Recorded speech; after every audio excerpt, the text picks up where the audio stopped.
Hello students, let's see the next point, Rayleigh's criteria for limit of resolution or for resolving power. Students, before going to see these are Rayleigh's criteria for limit of resolution or for resolving power, let's first see what is resolving power of an optical instrument. तर विद्यार्थी मित्रांनो, आपल्याला आज हा Rayleigh criteria for limit of resolution हा point पाहायचा आहे. पण तत्पूर्वी आपण हा resolving power of an optical instrument म्हणजे काय तो भाग सुरुवातीला पाहूया.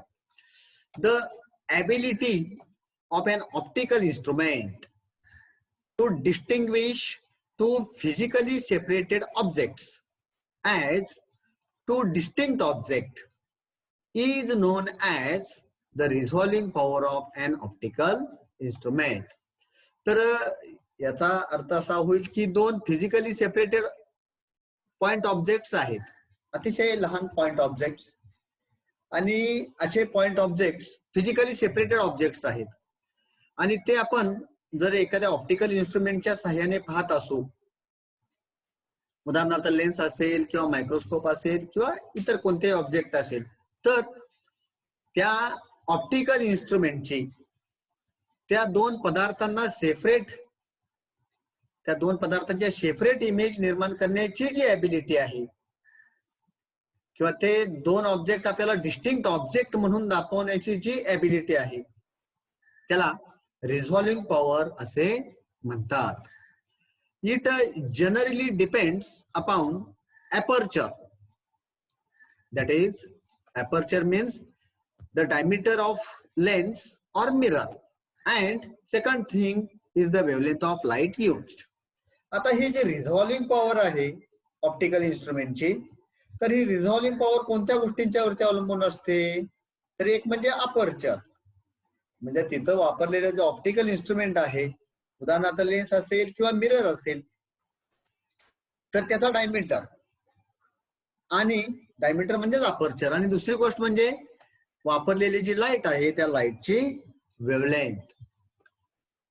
Let's see what is limit of resolution of an optical instrument. एखाद्या ऑप्टिकल इन्स्ट्रुमेंटचे लिमिट ऑफ रिझोल्युशन म्हणजे काय? द स्मॉलेस्ट लिनियर और angular separation between two point objects at which they appear to be just resolved is called limit of resolution of the optical instrument. एखाद्या optical इन्स्ट्रुमेंटचे limit of resolution म्हणजेच काय? तर जवळजवळ असणारे दोन पदार्थ ठेवलेले आहेत, आपण दोन पॉइंट ऑब्जेक्ट म्हणूया. तर त्या दोन पॉइंट ऑब्जेक्ट मधील लिनियर किंवा अँग्युलर सेपरेशन किती असायला हवे की ज्याच्यामुळे ते दोन ऑब्जेक्ट आपल्याला जस्ट रिझॉल्व किंवा जस्ट सेपरेट दिसतील.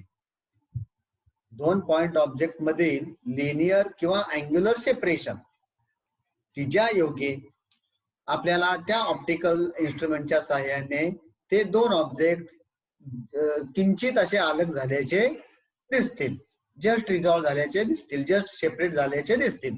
हे जे अंतर आहे, लिनियर असेल किंवा अँग्युलर असेल, लिनियर म्हणजे सरळ अंतर आहे आणि अँग्युलर म्हणजे कोन असेल, एक कमीत कमी अँगल किंवा कमीत कमी सरळ अंतर, तर त्यालाच आपण काय म्हणणार आहोत? Limit of resolution. The what is limit of resolution of optical instrument? The smallest linear और angular separation between two point objects at which they appear to be just resolved is called limit of resolution of an optical instrument. Then let's see what is the resolving power of an optical instrument. आता याच्यावर optical इन्स्ट्रुमेंटची व्याख्या परत कशी करता येईल आपल्याला? The reciprocal of limit of resolution is called resolving power of an optical instrument. तर लिमिट ऑफ रिझोल्युशन चा रेसिप्रोकल आपण घेतला की त्यालाच काय म्हणतात? Resolving power. कशी व्याख्या करता येईल? Resolving power of an optical instrument is the reciprocal of limit of resolution. Now let's see this what is Rayleigh criteria. आता रेलेज क्रायटेरिया म्हणजे काय ते आपण पाहूया.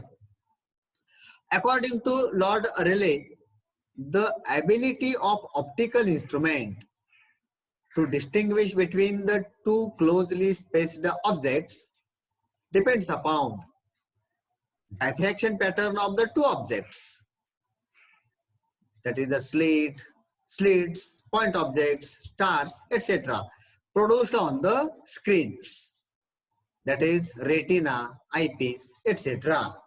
तर सायंटिस्ट रेले यांच्या मते एखाद्या ऑप्टिकल इन्स्ट्रुमेंटची दोन जवळजवळ असणाऱ्या पदार्थांना सेपरेट करण्याची जी ॲबिलिटी आहे ती कशावरती अवलंबून असते. म्हणजे त्यांची जी रिझॉल्विंग पॉवर आहे, ऑप्टिकल इन्स्ट्रुमेंटची रिझॉल्विंग पॉवर कशावरती अवलंबून असणार, तर त्या दोन पदार्थांनी तयार केलेले जे डायफ्रॅक्शन पॅटर्न्स आहेत त्याच्यावरती अवलंबून असतील. आता ते दोन पदार्थ म्हणजे कोणते असू शकतील, तर आपण पदार्थाच्या म्हणून स्लिट पण घेऊ शकतो, किंवा दोन पॉइंट ऑब्जेक्ट असतील, किंवा दोन जवळजवळ असणारे स्टार्स असतील इत्यादी. आणि त्याच्यामुळे आपल्याला इमेज किंवा डायफ्रॅक्शन पॅटर्न कुठे मिळतील, तर रेटिना वरती मिळतील किंवा आयपीस वरती मिळतील. Let's see these are conditions of cases of this Rayleigh's criteria. First case, just resolve. When images of the two objects are just resolved, दोन ऑब्जेक्टच्या ज्या दोन इमेजेस आहेत ते आपल्याला जस्ट केवळ अलग कधी दिसतील, किंचित अलग कधी दिसतील, तर त्यासाठी रेलेज या सायंटिस्टने सांगितलेली जी अट आहे, रेले या सायंटिस्टने सांगितलेला जो क्रायटेरिया आहे तो क्रायटेरिया काय आहे बघा. According to this criteria, the images of two point objects, दोन पॉइंट ऑब्जेक्टच्या images close to each other, की जे दोन ऑब्जेक्ट क्लोज असतील, are regarded as just separated or just resolved. तर एकमेकांच्या अगदी जवळ असणाऱ्या दोन पॉइंट ऑब्जेक्ट्सच्या इमेजेस सेपरेट झालेल्या आहेत, किंवा किंचित सेपरेट झालेले आहेत, किंवा किंचित अलग झालेले आहेत, असे आपल्याला कधी म्हणता येईल, तर when first minimum of the diffraction pattern of the one source, first minimum of the diffraction pattern of the one source. आता या ठिकाणी हे दोन डायफ्रॅक्शन पॅटर्न आहेत बघा. हा पहिल्या सोर्सचा डायफ्रॅक्शन पॅटर्न आहे, हा दुसऱ्या सोर्सचा डायफ्रॅक्शन पॅटर्न आहे. आता जिथे जास्तीत जास्त इंटेन्सिटी असते त्याला मॅक्झिमम म्हणतात, हा मॅक्झिमा आहे हा, आणि हा फर्स्ट मिनिमा आहे. नंतर या बाजूला हा फर्स्ट मिनिमा आहे. म्हणजे पहिला जो डायफ्रॅक्शन पॅटर्न आहे त्या पहिल्या डायफ्रॅक्शन पॅटर्नचा हा जो पीक दाखवलेला आहे तो काय म्हणणार, याला आपण सेंट्रल मॅक्झिमम, हा मॅक्झिमम आहे. आणि पहिल्या डायफ्रॅक्शन पॅटर्नचा हा काय आहे, इथे हा जो पॉइंट आहे या ठिकाणी त्याचा फर्स्ट मिनिमम आहे, हा मिनिमम आहे, फर्स्ट मिनिमम. आता या ठिकाणी दुसरा डायफ्रॅक्शन पॅटर्न आहे, दुसऱ्या ऑब्जेक्टचा डायफ्रॅक्शन पॅटर्न. हा जो पीक आहे तो पीक म्हणजेच काय झाला, त्याचा सेंट्रल मॅक्झिमम, हा त्याचा सेंट्रल मॅक्झिमम आहे. आणि त्याचा फर्स्ट मिनिमम कुठे येईल, इथे येईल. आता बघा कंडिशन काय आहे, दोन पॉइंट ऑब्जेक्टच्या इमेजेस जस्ट सेपरेट झाल्याचे आपल्याला कधी दिसतील, तर first minimum of the diffraction pattern of the one source, एका सोर्सच्या डायफ्रॅक्शन पॅटर्नचा फर्स्ट मिनिमम, म्हणजे हा आपण म्हणूया पहिला सोर्स आहे, त्याचा जो डायफ्रॅक्शन पॅटर्न आहे त्याचा फर्स्ट मिनिमम इथे आला, तिथे काय झाले पाहिजे, that coincides with the central maximum of the diffraction pattern of the other. म्हणजे पहिल्या डायफ्रॅक्शन पॅटर्नचा मिनिमम हा इथे आहे, तिथे काय झालेलं आहे, दुसऱ्या डायफ्रॅक्शन पॅटर्नचा मॅक्झिमम आलेला आहे. आता या आकृतीमध्ये पण पहा, हा पहिला डायफ्रॅक्शन पॅटर्न आहे म्हणूया, याचा मिनिमम कुठे आला, याचा मिनिमम इथे तयार झालेला आहे, मिनिमम इंटेन्सिटी. आणि त्याच ठिकाणी काय झालेले आहे, दुसऱ्याचा सेंट्रल मॅक्झिमम आलेला आहे. हा दुसऱ्याचा सेंट्रल मॅक्झिमम. आता ह्या मोठ्या ज्या पिक्स दिसतात ना ते सेंट्रल मॅक्झिमम आहेत. हा पहिल्याचा सेंट्रल मॅक्झिमम, हा दुसऱ्याचा सेंट्रल मॅक्झिमम. हा इथे पहिल्याचा मिनिमम आहे आणि इथे काय झालेला आहे, दुसऱ्याचा मिनिमम आहे. मग पहिल्याचा मिनिमम हा कशाला कोइन्साइड झाला, पहिल्याचा मिनिमम इथे आहे, तिथे काय झाला, दुसऱ्याचा सेंट्रल मॅक्झिमम कोइन्साइड झालेला आहे.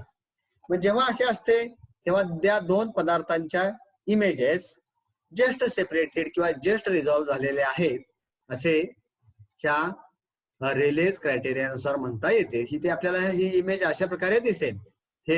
हा एक ऑब्जेक्ट आहे आणि हा दुसरा ऑब्जेक्ट आहे. त्यांच्या इमेजेस जस्ट रिझॉल्व्ह कधी दिसतील, तर पहिल्याचा मिनिमम आणि दुसऱ्याचा सेंट्रल मॅक्झिमम जर कोइन्साइड होत असतील तर. आता या ठिकाणी आणखीन काय सांगितलेले आहे, तर या in this case the diffraction in the resultant envelope is noticeable. आता हा जो डॉटेड लाईनने दाखवलेला आहे हा दिस इज द रिझल्टंट एनव्हलप. तर ह्या रिझल्टंट एनव्हलपला हा जो डिफ्रेशन आहे, इथे हा डिप्रेशन निर्माण झालेला खोलगट भाग दिसतो आपल्याला, तर तो नोटिसेबल असतो, म्हणजे आपल्याला तो काय होतो, दिसतो.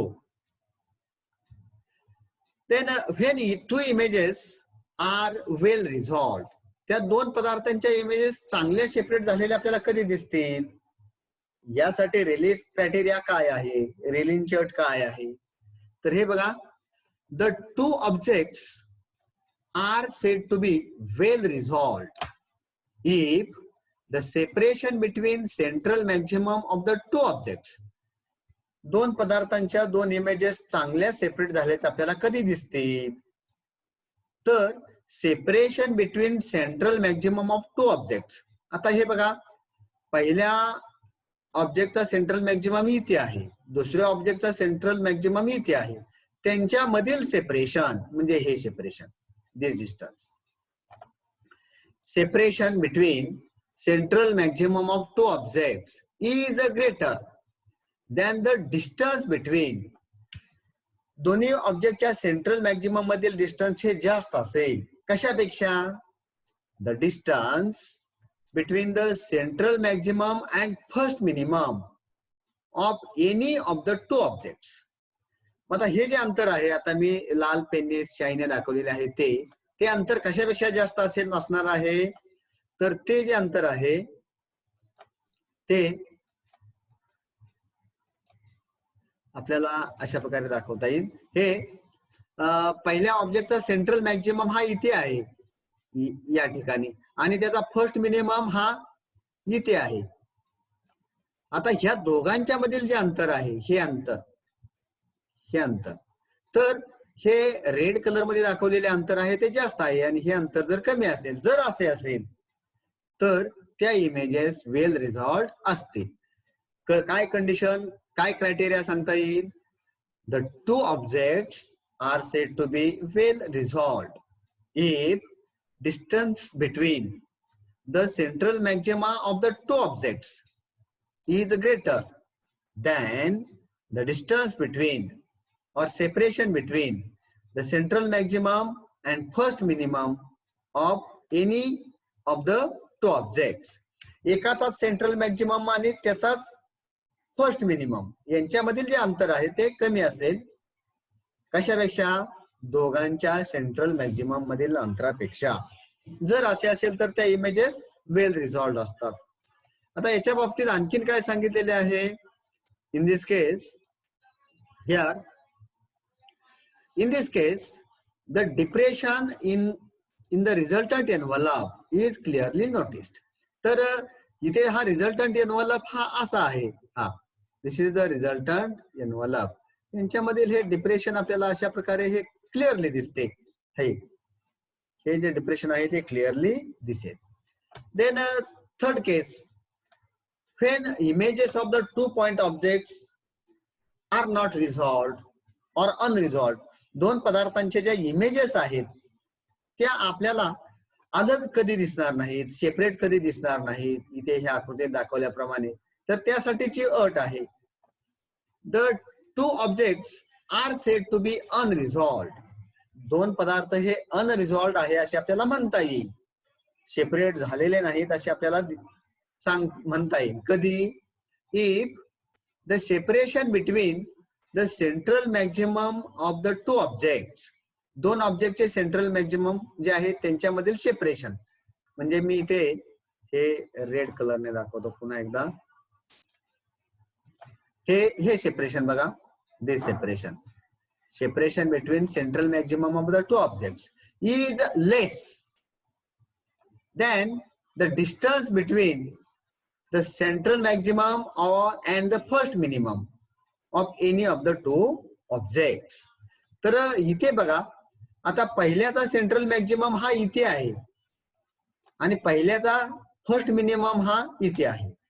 मग हे जे अंतर आहे, एका सोर्सचा सेंट्रल मॅक्झिमम आणि त्याचाच फर्स्ट मिनिमम यांच्यामधील अंतर, हे बघा, हे जे अंतर आहे, हे अंतर कसे झाले? जास्त झाले. आणि हे सेंट्रल मॅक्झिमम, दोघांच्या सेंट्रल मॅक्झिमम अंतर मधील कमी, दोघांच्या सेंट्रल मॅक्झिमम मधील अंतर कसे झाले? हे कमी आहे. मग जर दोन ऑब्जेक्टच्या डायफ्रॅक्शन पॅटर्नच्या सेंट्रल मॅक्झिमम मधील अंतर हे कमी असेल, कशापेक्षा? एकाच ऑब्जेक्टचा सेंट्रल मॅक्झिमम आणि त्याचाच फर्स्ट मिनिमम, तर त्या इमेजेस आपल्याला अशा प्रकारे अनरिझॉल्व्ड किंवा सेपरेट न झाल्याचे दिसतील. In this case the depression in the resultant envelope is not noticeable. तर यांच्यामध्ये हा रिझल्टंट एनव्हलप जो आहे त्याच्यामध्ये जे डिप्रेशन आहे ते डिप्रेशन या ठिकाणी आपल्याला दिसत नाही, नोटीस करण्या इतपत ते जास्त नसते. Let's see about two linear objects. Consider two self-luminous objects like the slits separated by some distance. इथे दोन ल्युमिनस ऑब्जेक्ट्स आहेत, म्हणजे दोन स्लिट्स आहेत म्हणा, आणि काही अंतराने त्या सेपरेट झालेल्या आहेत, म्हणजे त्यांच्यामधील थोडं अंतर आहे असे आपण म्हणूया. As per Rayleigh's criteria, the first minimum of the diffraction pattern of one of the sources should coincide with the central maximum of the other. Then images will be just resolved. तर दोन slit आहेत आणि त्यांच्यामधील अंतर फारच कमी आहे, कमी अंतर आहे. मग अशा दोन स्लिट्स आपल्याला जस्ट रिझॉल्व कधी दिसतील? तर एकाचा सेंट्रल मॅक्झिमम दुसऱ्याच्या फर्स्ट मिनिममला कोइन्साइड होत असेल तर, इथे या आकृतीमध्ये दाखवल्याप्रमाणे. The angular separation or the angular position of the first principal minimum is, आता जो पहिला मिनिमम असतो या ठिकाणी हा फर्स्ट मिनिमम तयार झालेला आहे, म्हणजे तो मिनिमम इंटेन्सिटीचा पॉइंट. या ठिकाणी सेकंड मिनिमम तयार झालेला आहे, या ठिकाणी थर्ड मिनिमम तयार झालेला आहे. तर हा जो फर्स्ट मिनिमम आहे त्याची अँग्युलर पोझिशन आपल्याला या फॉर्म्युल्याने देता येते. D theta is equal to lambda divided by A. As this minimum coincides with the central maximum of the other, this must be the minimum angular separation between the two objects. आता हा जो minimum आहे तो काय होतो? Images जेव्हा just resolve झालेला असतात तेव्हा पहिला मिनिमा हा कशाला कोइन्साइड झालेला असतो? तर दुसऱ्या ऑब्जेक्टच्या मॅक्झिमाला कोइन्साइड झालेला असतो, दुसऱ्या ऑब्जेक्टचा मॅक्झिमा अशा प्रकारे. आणि त्यामुळे हे जे पोझिशन आहे, ही जी अँग्युलर पोझिशन आहे ती म्हणजेच काय असणार? It is the minimum distance between the two objects. As this minimum coincides with the central maximum of the other, this must be the minimum angular separation. तर हा जो अँगल आहे डी थिटा, तो अँगल डी थिटा म्हणजेच काय असणार? Minimum angular separation. दोन images just resolve होण्यासाठीच minimum angular separation. and hence the limit of resolution of that instrument is the limit of resolution. आणि त्यामुळे इथे ते दोन ऑब्जेक्ट सेपरेट होण्यासाठी जे कमीत कमी अँग्युलर सेपरेशन पाहिजे म्हणजेच लिमिट ऑफ रिझोल्युशन ते आपल्याला कसे लिहिता येईल, D theta is equal to lambda divided by A. The minimum separation between two linear objects that are just resolved at distance d from the instrument is. आता हे angular separation आहे, याच्यावरून linear separation कसं लिहिता येईल आपल्याला, तर y is equal to D into d theta is equal to D into lambda upon a, अशा प्रकारे लिहिता येईल आपल्याला. आपण अशा प्रकारे या ठिकाणी समजा हे दोन ऑब्जेक्ट्स आहेत असे म्हणूया, हे दोन ऑब्जेक्ट्स त्यांच्यामधील सेपरेशन समजा y असेल. या ठिकाणी हे तुमचे ऑप्टिकल इन्स्ट्रुमेंट आहे, हा जो अँगल आहे तो अँगल डी थिटा, हे अँग्युलर सेपरेशन, अँग्युलर सेपरेशन हे दोन ऑब्जेक्ट्स आहेत म्हणा, त्यांच्यामध्ये लिनियर सेपरेशन म्हणजे हे y. आणि हे जे डिस्टन्स आहे हे डिस्टन्स आपण डी म्हणू. तर मग आपल्याला अँगल डी थिटा बरोबर कसे लिहिता येईल, angle d theta is equal to y divided by D. आणि याच्यावरून मग y बरोबर काय लिहिता येतील, y is equal to capital D into d theta, y is equal to D into d theta. But this d theta is equal to lambda upon a, पण d theta बरोबर किती पाहिलेत आपण, lambda upon a. And therefore y is equal to d into lambda divided by a. It is obviously the distance of first minimum from the center. आणि हेच काय असणार आहे, तर पहिल्या मिनिममचे सेंटर पासूनचे डिस्टन्स.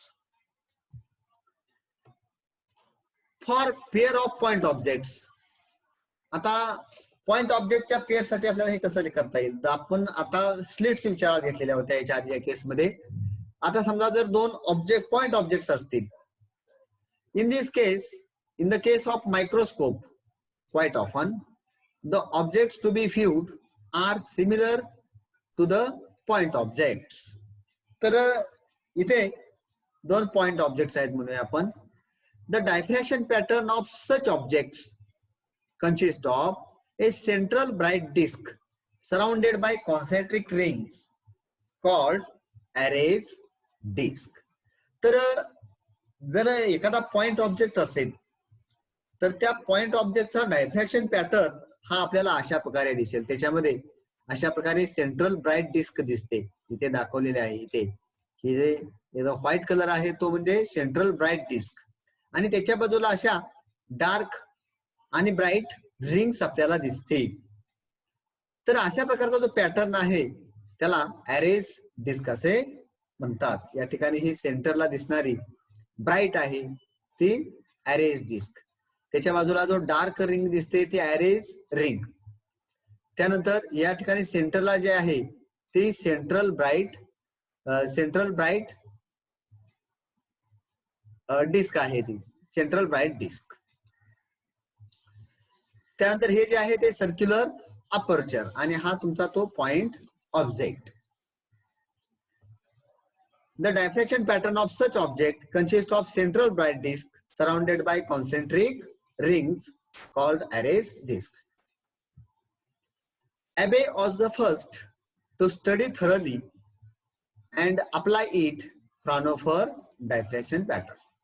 तर ॲबे या सायंटिस्टने याचा थोरली स्टडी केलेला आहे आणि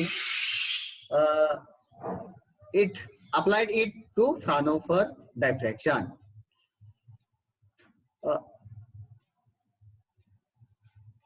This